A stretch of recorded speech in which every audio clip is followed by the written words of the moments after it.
Hey YouTube, on the table today we have a POF-5 mp5 9mm chambered. Awesome gun. I've been hunting down one of these mp5s for a while now, and as you saw possibly in my other video about my other German gun, my Walther P38. Side note, pretty cool how we've come from this to this, and even though this is an older design, it's still amazing. Not saying that this gun isn't. This gun is still amazing. However, what we're going to be talking about is the POF mp5. Now, much like probably a lot of you guys out there, I wanted this gun for a very long time, and I said, you know what, I'm going to sell a few guns and get this. Well, as you know, that doesn't happen, and I ended up getting this gun for a really good deal. It took me a while. It took me about half a year of searching. I was not in the financial means when they originally released. These retailed for about $1,300 to I think as low as $1,100 at one point, or $1,200. Nowadays, people on Gunbroker try to fetch $1,500, $1,400 for these, and some move, some don't. But I was not going to pay that. I figured I'd pay, anywhere around $1,100 to $1,200 for one. I thought that was fair. I've never been one to worry about finish, and if you've read anything about this gun, the finish is shit. It's like they just rattle canned it, but I don't give a shit because I will eventually be Cerakoting all of this once I get done with this project. Now, I have SBRs, and I love my SBRs, don't get me wrong. However, once I saw Gearhead Works brace that they came up with for the collapsible stock, today is the very end of June 2017, I actually just got a response from them saying that it's going to be a long time before they come out with the adapter for the collapsible stock. So, me being me, wanting to tinker, I bought the H&K collapsible stock. It was a broken one. The butt stock itself was broken about an inch from the bottom. Got it for around $100 on Gunbroker, and it's a genuine deal. It's awesome stock. I'm going to end up altering that to be able to fit the Gearhead Works brace onto that. So much like you would put a pistol brace on a buffer tube, this will have a pistol brace on the collapsible stock, so it's going to look really good. And then I won't have to worry about the paperwork, which is pretty cool. And you can cross state lines without having to notify ATF, which is pretty cool. Not saying I'm going to drive around state lines with this, but if it did happen on a vacation that I want to bring something out to the woods, or if we go camping or something like that, this would be a pretty handy piece to bring out. It's small, it's super lightweight, 9mm. You don't have to worry about flying really, really far. For long distances. Obviously, it can still hurt people, so you want to make sure you have your backdrop. But if you're going out in the woods shooting, you should be relatively safe. Now, aside from all that, I kind of wanted to discuss this gun because I had a GSG. Well, I have a GSG mp5 SD, and I thought that that was as close to the real thing as I would get, and I was so wrong. This gun just feels amazing. You read all about the roller lock, delayed lock, and man, I'm telling you, this thing just feels like butter. Very smooth, feels really great. And then to add to that, the simplicity of this gun comes with the tri-lug adapter here. So if you have a suppressor, I have a form, form 3, I forgot what form it is, but I purchased it through Silencer Co. They handled the paperwork for this one. This is the first item I've bought that I did not handle all the paperwork for, and which is pretty cool. Silencer Co. makes that stuff a lot easier than having to go on YouTube and do all the research to get your fun toys, right? So anyways, I just wanted to go ahead, like most of my reviews, give you kind of a detailed breakdown of the gun. Obviously, it's empty. Fully empty. You can see in there, hopefully. If not, whatever. Trust me. Look, we're on fire. Or excuse me, yeah. There you go, it's empty. So anyways, I just kind of want to show you how easy this gun breaks down. There's only 3 pins to this whole operation. You have a pin here, and a pin up front. Now, the pin in the rear is probably the hardest on this gun. You have to push this out. And then once you pull this up, we'll get it. Let's get that pulled open here. Set that down. Got it. Yahtzee. So let's see here. Now this is the cool part about the H&K style weapons, is that they have these pins that you can just pull right out. It's pretty neat. You can see it's got this little tab here, and it'll capture the pin, but you can also rip it all the way out if need be. Now I'm going to pull the stock out, and voila, this is something that you don't see with a lot of the mp5 clones out there. 2 things. First thing, it has the paddle release, which is pretty awesome. Not all mp5 clones have that, but they should, in my opinion. And then second thing you get is the fact that you can pull this pin out. Set that down there, and this all comes out.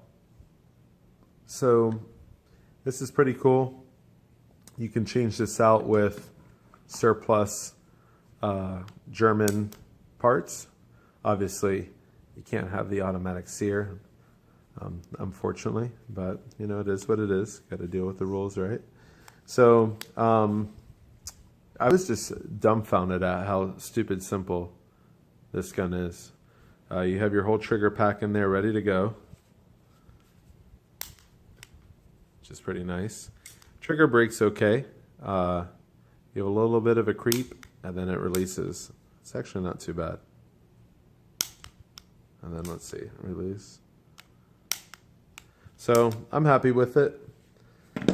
So that shows you the bottom, and let's go for a ride at the front end. This is pretty cool. So take out your pin. Well, like I said, you could leave it capped if you want, but that's it. They made this gun stupid simple. You can see the barrel. Whoop. Well, let's take out the guts, right, while we're here. So that's your recoil spring, which is captured in there, which is pretty cool. I don't want to put this on my new coffee table because it's all greased and oiled up, but I'll take it out so you guys can check it out here. Let's find a place for this. Set that over there. And yeah, this is going to be the whole system here, which is pretty cool. You can see the bolt and the carrier here, and this is where the magic happens with this gun. So if you see these little ears right here, there it is. Sorry, it's kind of hard. This camera, let me move the light here for y'all. Give you a little bit better light. So if you see those little ears out there, these rollers, this is pretty neat. There's 2 little spots inside of the gun, I should say like channels, that this locks into. So when the bolt is mated to the barrel, to the face of the barrel, the breech face, these roller locks, you'll see, pop out. And what they do is they lock into those 2 little notches, and when you fire the round, it delays the blowback, which is pretty cool. So they call this a roller locking design. These are little rollers. You can see they roll like a little pinwheel. It's pretty neat. And that's the beauty with the H&K. So I fired an mp5 SD in fully automatic when I went to Las Vegas on my 30th. That was 2 years ago, and it was the most incredible feeling rifle that I've ever shot. Just very smooth, very flat. The recoil impulse was insane. There's a lot of new guns and a lot of new designs out there, but I think you're going to be very hard pressed to find anything as good as this in that department. I mean, there's great 9mm subguns out there, but I think this was just light years away. And I like to say the proof is in the pudding, in the fact that you see a lot of government agencies still running this today. I mean, they have the option to run other guns, but they still run this gun. And there's a big reason for it. I mean, it's an awesome design. It's timeless, it's classic, it just works great. It's very simple and crude, which is crazy. You see this is all just one piece of sheet metal that they stamped, and you can see the weld there, that they welded this whole piece together. It's just very, it's insane. I'm very impressed with it. Anyways, just kind of wanted to show you a little bit about the gun. Oops, sorry there, guys. Didn't mean to nudge the camera. But just a really cool design. It impressed me. That's one of the biggest things about collecting these guns, is the fact that I really enjoy how they engineered these guns. And this is probably one of my top picks for engineering. They really thought this gun out very well. Very well thought out, I should say. Sorry. This does shoot 9mm, in case you didn't know. Now you know. It's cheap ammo. The rounds are great. And this part is the biggest pain in the butt. Let's see here. Let's give that a tap. Little tappy tap, and we dropped her in. Same thing with the front end. This is pretty easy. You'll see it's got this little piece of plastic in here. God, I wish I had the camera set up, or excuse me, the light a little bit better for you guys. But let me move it over here. You can see that little piece of plastic that they have injected in there. That's just like a little lip. That portion fits right into the gun. So right in the front of this, I guess you could call it like a trunnion. It's like where the barrel sits. And just mates in there. Once you have it in there, flaps up. You have your last pin. Let's get that in there.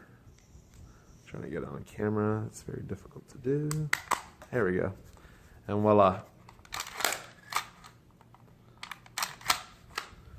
Bob's your uncle. We're good to go. So, yeah, another cool point too is you have a sling attachment here. That's something I never knew. When I saw this, I'm like, is that something off on the MP5? Is that something that's not supposed to be there? But it makes perfect sense. I mean, if you want this, it's a small gun. If you want it up on your chest, on like, let's say a bungee or, you know, any kind of a sling, you can bring it real nice and tight right in the center there. Makes it a little bit well balanced. You have 30 round mags. This is from POF. These are for sale. July 2017.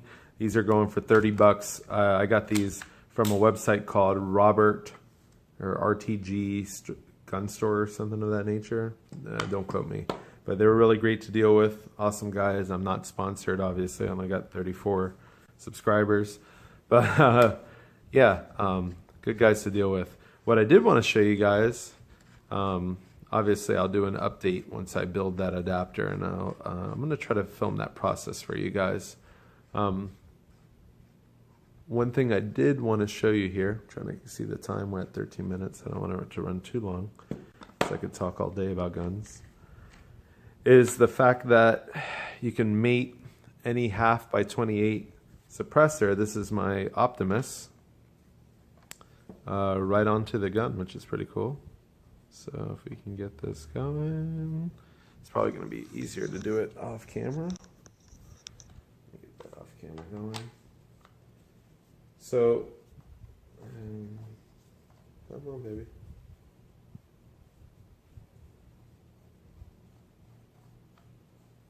Let me pause it here. All right, in the magic of video, we're able to go through and get that finally threaded on there. It's a little bit of a pain in the butt to get threaded, but once you do, you are ready to rock and roll. The thread is long as hell. I'd love to have the quick detach piece adapter, but I can't justify 130 bucks just yet for only one gun. But man, tell me that does not look nasty. That thing is awesome. And all right, YouTube, we ran out of time. What I was trying to say is the sound is amazing on this suppressed. So this is a really fun gun. I'm excited to get the brace set up. Give you a little look at the diopter in the back. You can just rotate this around, and for different distances, it adjusts the size of the peephole, which I'm not going to be able to show you really too well here. Unfortunately, my lighting sucks, but you can see the side of it there. They have different sizes. I normally run this guy right here, which is the biggest. Makes it for a little quicker acquisition. But fun gun. I'm in love. Keep checking out the channel. I'll have some updates. Hopefully I'll be able to snag some video of me shooting it out on the range, so you guys can take a look at it in action. And if you have any questions, feel free to shoot them over to YouTube on the bottom comments, and I'll try to get back to any questions you may have. Take care.